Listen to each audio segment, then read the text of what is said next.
Halo, Assalamualaikum warahmatullahi wabarakatuh. Bersama Romi Muhammad Ramdhani kali ini di mata kuliah Logika.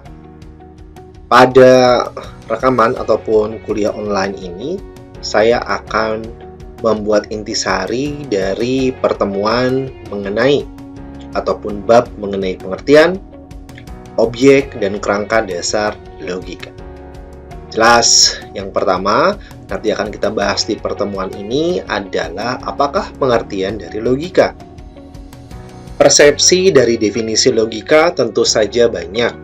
Anda browsing, Anda googling, Anda mencari doktrin ataupun pendapat dari para ahli, definisinya akan banyak.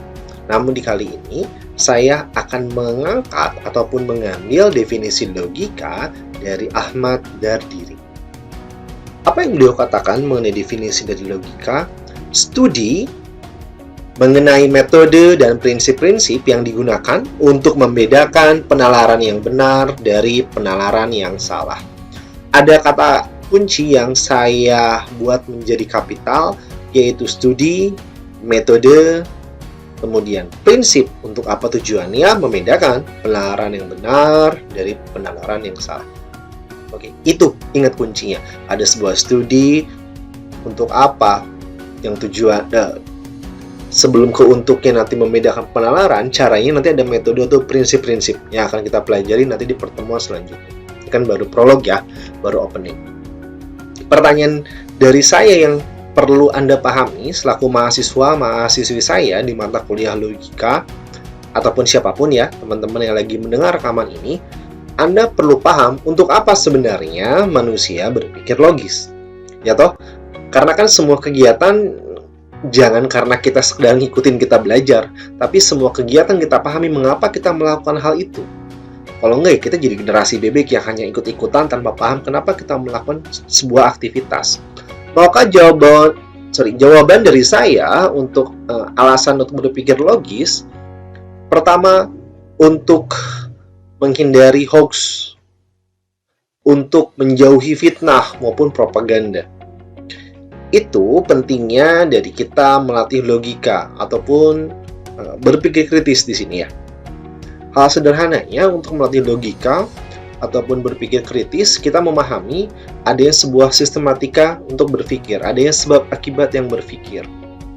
Ada tujuan yang dicapai dengan sebuah sebab akibat, atau yang tadi di pengertian dinamakan sebuah metode. Misal saja saya ambil dari berita yang ada di internet, berita ngawur katanya ya. Tak ingin contek teman, seorang siswa nekat tak mengisi lembar jawaban ulangan miliknya. Ketika, misal ya, ada seorang ibu atau orang tua melihat gambar ini dan terlihat yang menjadi model adalah anaknya, melihat judul dari beritanya, kan ibunya mungkin marah. Lah, anak saya kenapa nggak ngisi lembar ujian? Gimana dia itu? Dia nggak pengen dicontek atau gimana? Datang ke rumah bisa jadi dimarahin. Karena ada berita yang belum tentu kebenarannya, bisa jadi berita bohong dianggap ya, karena nggak disaring itu. Karena nggak diuji logikanya, cara berpikirnya ini. Karena apabila pas baca berita, kita bisa saja memilah ini berita bohong, oke, guyonan. Tapi ada juga beberapa masyarakat, teman-teman kita yang kadang menelan begitu saja informasi atau berita yang datang kepada dirinya. Toh misal saja kalau misalnya dilihat ya, dia tidak akan dia tidak mengisi lembar jawaban karena tidak ingin dicontek. Lah, kan namanya tujuan ulangan kalau di sekolah untuk dapat poin untuk lulus ya. Ya masa sih kan gitu. Kenapa nggak diisi? Kalau toh tidak ingin dicontek, ada cara lain misal. Itu kan saat diuji sebuah sistematika berpikir. Hal sederhana seperti demikian. Apalagi yang bisa ditanyakan. Misal ketika saya ingin menguji coba sistematika berpikir dari teman-teman. Seandainya Anda berada dan harus memilih satu pintu dari 3 pintu yang dihadapkan, maka pintu mana yang ingin Anda atau yang akan Anda bawa? Apakah pintu yang di dalamnya ketika pintunya dibuka itu ada api yang panas? Pintu yang kedua ada hujan asam? Atau pintu yang ketiga dalam sana ada beruang yang tak makan 2 tahun. Mana jawabannya? Oke, kita simak ya. Beres pesan-pesan berikut ini.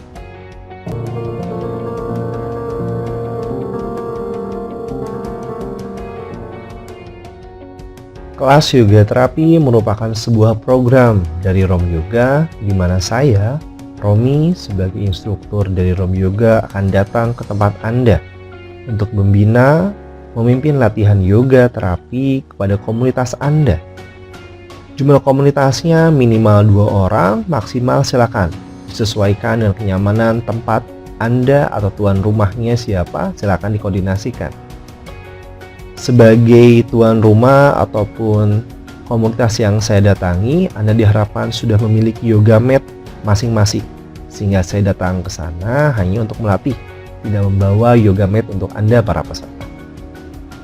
Program dari yoga terapi ini akan mengkombinasikan pose yoga, juga bagaimana Anda merasakan energi dalam tubuh Anda, sehingga harapan percepatan pengobatan akan lebih optimal. Siapapun bisa mengikuti kelas ini, karena pose ataupun gerakannya akan disesuaikan. Saya akan bersedia untuk datang ke tempat Anda selama lokasinya di Kota Bandung. Untuk waktu latihan, jadwal, silakan hubungi saya, nanti kita sepakati. Silakan hubungi saya di kontak WA 08122377377 untuk informasi juga jadwal latihan. Sampai jumpa di kelas saya nanti. Saya Romi dari Rom Yoga, pamit. Namaste. Kembali ke pertanyaan yang tadi, pintu mana yang akan kamu pilih? Ketika sistematika berpikir Anda lurus, maka pintu yang akan Anda pilih, prioritas pertama adalah pintu yang di belakangnya ada beruang yang tak makan selama 2 tahun. Mengapa Anda pilih yang itu? Karena beruangnya sudah tidak makan 2 tahun. Artinya sangat mungkin beruangnya sudah mati. Jadi ketika Anda masuk ke pintu situ, ya tidak ada bahaya yang bisa menyerang keselamatan dan keamanan. Sebuah sistematika berpikir demikian kurang lebih.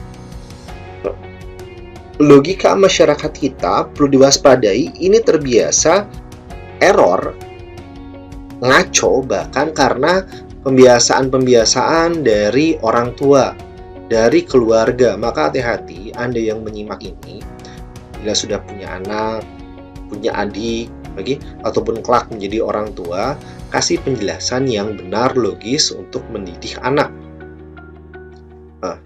Cari cara yang pas untuk mencapai tujuan. Misal ketika ada anak ataupun adik Anda yang memakan semangka dengan bijinya, maka tak perlu dikatakan bahwa ketika dia makan biji semangka, makan tumbuh pohon semangka dalam perut.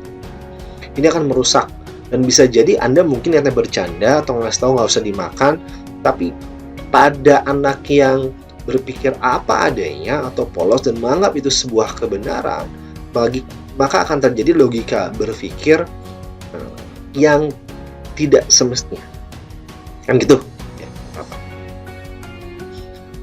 Ketika kita membicarakan mengenai objek logika di sini, saya akan membuka menjadi 2. Yang satu objek logika material, kemudian objek logika yang formal. Objek logika material ini secara singkat adalah proses berpikirnya, proses nalarnya. Kemudian yang formal itu bagaimana sudut ketepatannya, ketepatan alurnya. Ketika Anda membaca bab dari logika pada buku siapapun, bisa jadi ada pembahasan, di mana sih batasan logika dan teori pengetahuan, atau benang merah atau kaitannya apa. Jadi logika itu adalah norma-norma berpikir. Norma-norma berpikir yang ada realnya, dibatasi oleh rel.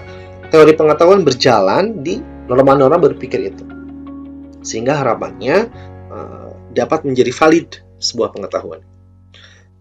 Kemudian ketika kita membahas mengenai macam-macam logika, akan ada logika alamiah, kemudian logika ilmiah. Yang secara definisi bisa Anda baca di layar ataupun nanti di modul yang saya bagikan ya. Poin terakhir yang ingin saya kemukakan, bagaimana manusia berpikir. Alurnya dimulai dari adanya fakta yang diterima oleh panca indera manusia. Ingat, saya dalam kelas saya akan menginformasikan bahwa panca indera ini akan berkaitan dengan bagaimana manusia belajar. Manusia bagaimana menerima informasinya, kan gitu ya. Walaupun disepakati oleh masyarakat dinamakan panca indera ataupun ada 5 indera, saya yakin ini akan semakin luas dan melebar sesuai dengan perkembangan pengetahuan. Setelah mendapatkan informasi dari panca indera, dapat dibandingkan dengan informasi sebelumnya yang dimiliki, dan nanti bagaimana sebuah otak ini akan berjalan, akan mencerna informasi sehingga menjadi otak yang sehat. Itu dia mengenai pembahasan definisi logika, bagaimana koridornya, kemudian bagaimana hakikat berpikir. Terima kasih yang sudah menyimak. Saya Romi Muhammad Ramdhani. Silakan like, subscribe dari channel saya. Wassalamualaikum warahmatullahi wabarakatuh.